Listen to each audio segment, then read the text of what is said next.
god demanded 6 circlings. You didn't bring but a single scurvy run. No wonder he cursed us. We're doomed! You's the one brought soured wine. Curse is your fault as much as mine.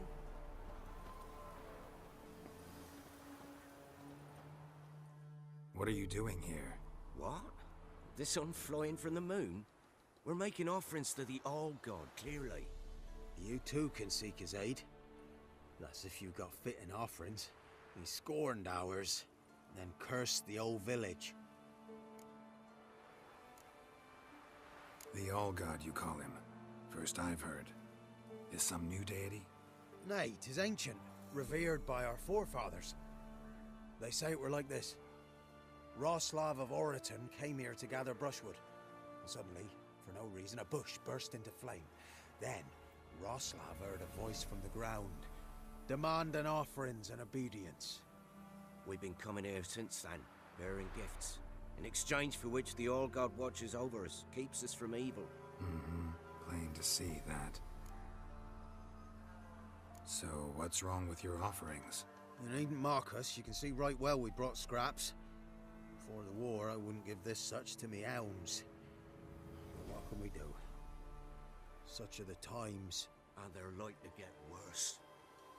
All-God said if he don't get a rafter of bacon and a barrel of beer at least, the rivers will fill up with frogs and locusts or some such will devour the harvest. I could intercede on your behalf with this All-God of yours. Got a feeling we'd come to an understanding. Well, I suppose it can't hurt to try. To speak with him, you have to stand before the altar and cry out, "All God, help a poor wretch in need." Who knows, he might just listen to a foreigner.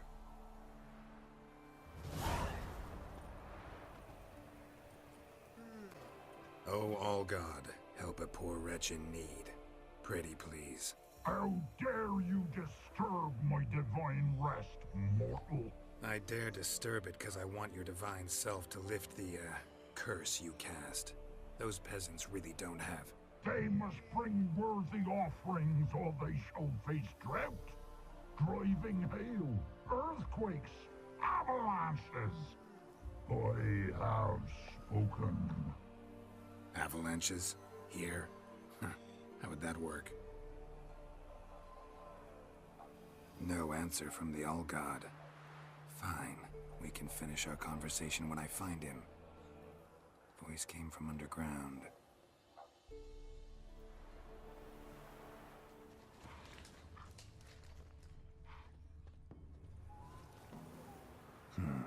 Wine. More like vinegar. Someone drank it anyway. Could follow the scent.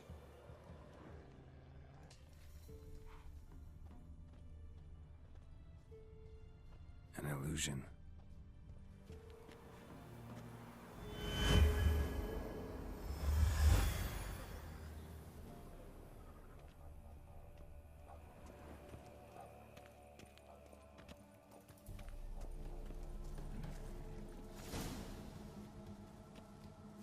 What? Who dares disturb my divine being? Geralt of Rivia. Pleasure.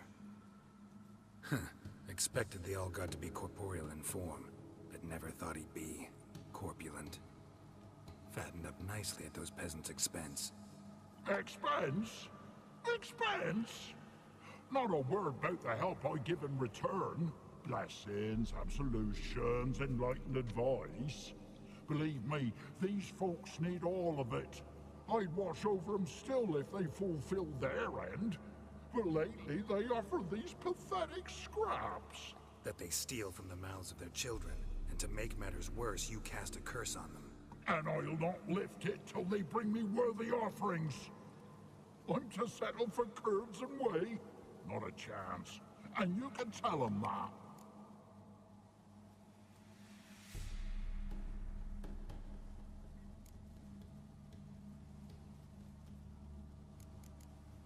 Been in this hole long?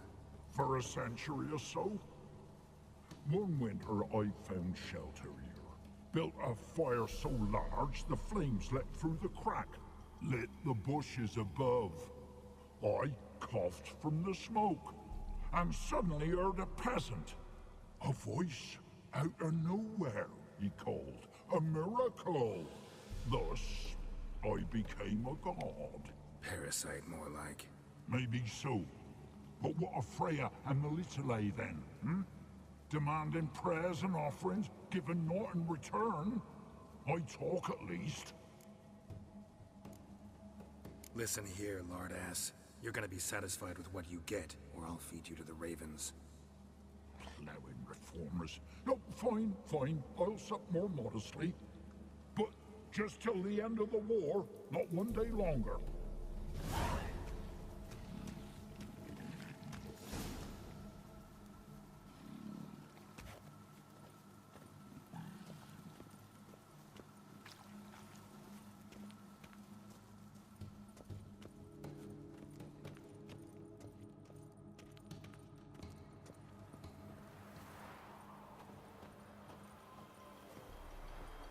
Anything new?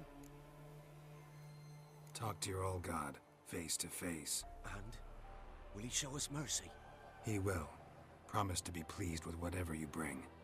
I told you. I told you the All God's merciful, understanding.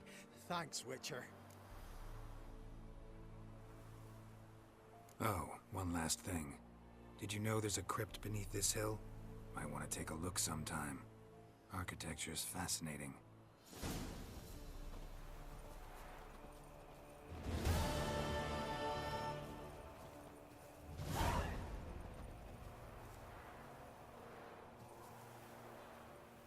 Can't be in two places at once, can I? G'day.